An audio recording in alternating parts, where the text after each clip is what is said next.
Eh bien, bonjour à tous et bienvenue dans ce cours de Growth Management.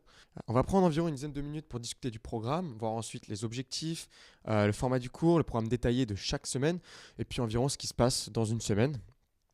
Et puis ensuite, on prendra une dizaine, quinzaine de minutes pour répondre si vous avez des questions, pour répondre à vos questions. Alors, n'hésitez pas à les noter ou à commenter le feed de ce live Facebook avec vos questions. J'y répondrai donc juste après. La toute première chose, c'est que je suis super content d'être ici avec vous et je suis prêt à passer les prochaines semaines à vous transmettre tout ce que je sais sur la croissance et j'espère que vous êtes prêts. Du coup, je vais commencer par me présenter car bien que vous me connaissiez déjà un petit peu par le podcast, je me suis dit que ce serait toujours plus intéressant de voir ce que je fais en dehors de ce dernier. Alors, je m'appelle Gabriel, j'ai monté l'agence Growth Makers avec mon frère et on aide les startups à structurer leur croissance. On les aide notamment grâce à notre expertise en produits, marketing et puis un petit peu en data. Avant ça, j'étais Growth Manager chez Lalalab que j'ai aidé à passer de 7 à 8 chiffres de chiffre d'affaires en un an. Aussi, je vais à la rencontre de startups inspirantes chaque semaine afin de comprendre comment ils ont réussi et le partager avec des milliers d'entrepreneurs et de personnes travaillant en startup chaque semaine.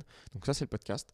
Et puis enfin, j'écris pour des blogs connus comme Madines, Crème de la Crème ou encore 1001 startups afin de vulgariser mon métier qui reste encore mal compris. Au niveau des objectifs du cours, donc le premier, ça va être de comprendre les fondements de la croissance, parce que sans ça, ça ne sera impossible de mettre en place un process de croissance dans notre startup et encore moins d'atteindre nos objectifs. Donc on verra notamment qu'est-ce que la croissance, qu'est-ce que le growth mindset, quelle est la différence entre un growth hacker et un growth manager, quelles sont les métriques clés, qu'est-ce que le framework AARRR et comment l'appliquer à son business, quelle est ma North Star métrique, etc. etc. Alors, deuxièmement, l'objectif va être d'être capable de mettre en place un process de croissance au sein de notre startup. Le process qui est composé de 8 étapes, suite d'étapes très claires, allant de la recherche d'expériences à tester jusqu'au remplissage d'un playbook et d'un backlog, en passant par cette priorisation.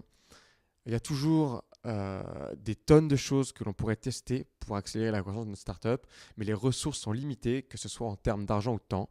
Il est donc primordial de distinguer les expériences produits et marketing à tester en premier et celles à repousser. Donc on reprendra chaque étape en détail dans le cours.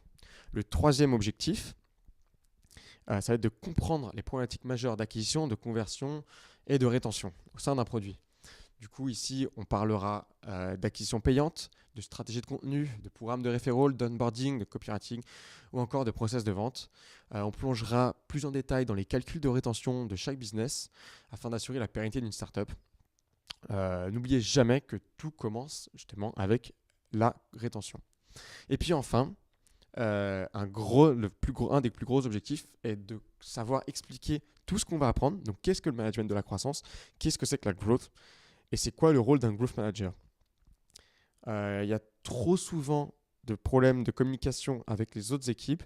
Et donc, pour nous, aujourd'hui, il est capital de bien comprendre comment définir notre rôle, expliquer qui fait quoi et en quoi on ne va pas déranger l'équipe produit et en quoi on ne va pas trop marcher sur les plates-bandes de l'équipe marketing.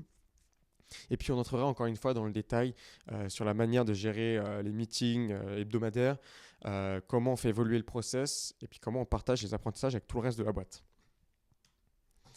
Ensuite, au niveau de programme détaillé des semaines.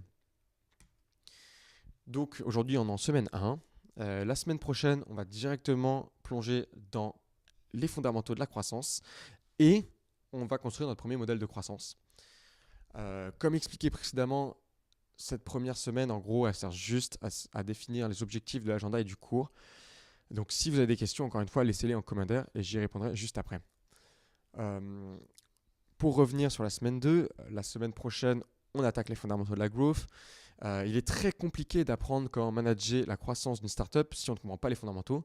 On verra donc les notions et les principaux concepts derrière la croissance. Au programme, d'où vient la croissance, pourquoi la croissance est transversale et non en silo, ce qu'est un modèle de croissance, comment en construire un, qu'est-ce que la mentalité growth. Et puis avec ça, on aura un bel exemple de cas avec Buffer et Uber Eats. La semaine prochaine, ça sera Frishti et il viendra nous expliquer comment ils construisent leur modèle de croissance en interne.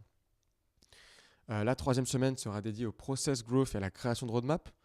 Donc, sachant qu'on a des ressources limitées dans une startup, qu'elles soient financières et temporelles, on ne peut pas tout faire. Alors, comment distinguer les expériences produits et marketing à tester en premier? Comment savoir celle à qui dire oui et celle à laquelle dire non? On plongera dans les 6 étapes concrètes et on verra les outils utilisés à chaque étape, comme par exemple le backlog priorisé ou encore la documentation ou encore le modèle de croissance qu'on aura vu en semaine 2. En semaine 4, on introduira la notion de psychologie utilisateur. Alors, comme je dis souvent, la croissance, comme le produit, commence par le client et finit par le client, sans oublier de regarder la data pour confirmer nos hypothèses. Ce qui revient assez souvent quand je travaille avec des startups, c'est de me rendre compte en fait à quel point on pense être proche de nos clients et de nos utilisateurs et on ne l'est pas du tout. Donc, on va revenir sur l'importance de les comprendre, d'aller les interviewer, de comprendre en fait qui ils sont, leurs anxiétés, leurs motivations et leurs buts à travers des interviews et par exemple des frameworks comme Jobs to be Done, et à quel point c'est essentiel pour trouver des leviers de croissance pertinents. En semaine 5, on va se concentrer sur la rétention et l'engagement.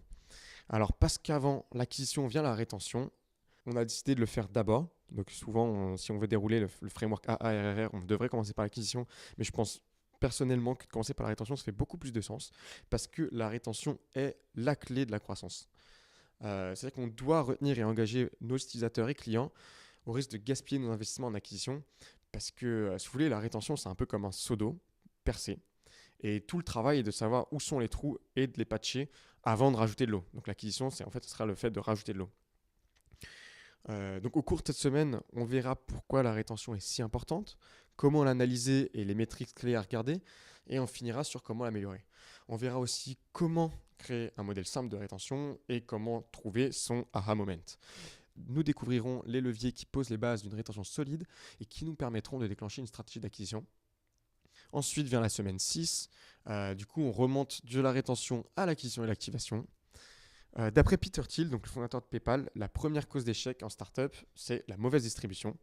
Parce que créer le meilleur produit solutionnant un problème pour une niche, c'est super important, mais on sait bien tous que ce n'est pas suffisant. C'est-à-dire qu'on peut construire le meilleur produit, mais si personne n'en entend parler et si personne ne s'en sert, alors ça ne sert à rien. On aura juste le meilleur produit du monde sans client.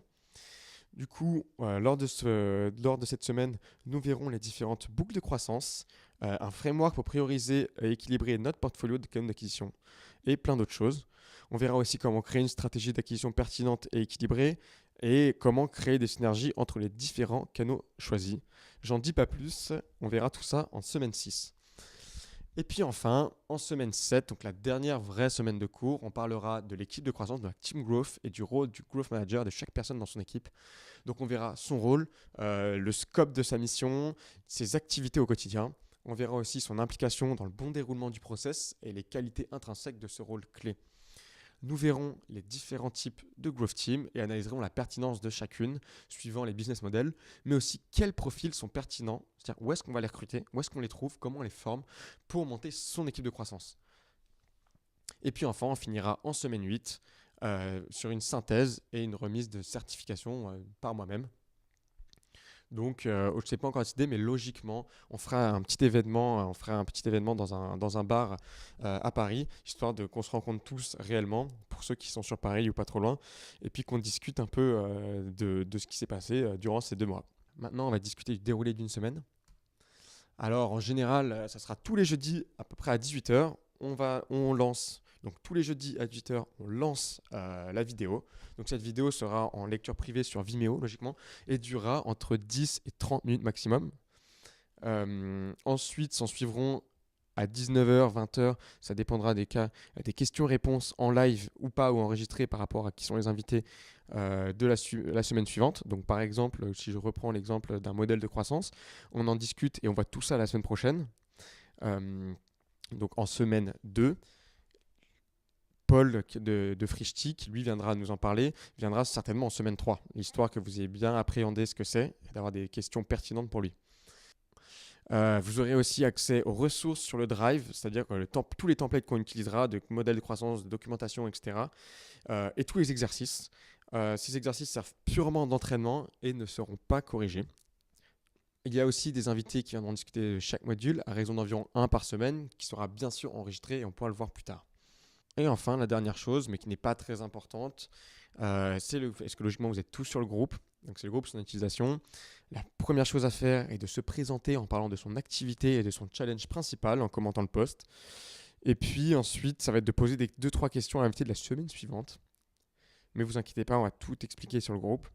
Et puis, bien sûr, vous pouvez poster des super contenus si vous en avez créé ou si vous envoyez des très bons sur le groupe à partager parce que avant tout ce groupe sert de synergie et d'émulsion, c'est-à-dire que je vais poster moi tous les trucs qui me paraissent intéressants, mais n'hésitez pas vous aussi à poster tout ce que vous avez vu qui est super intéressant pour tout le monde et qui peut, n'hésitez pas à poster tout le contenu qui peut créer de la valeur pour les autres. On peut passer aux questions.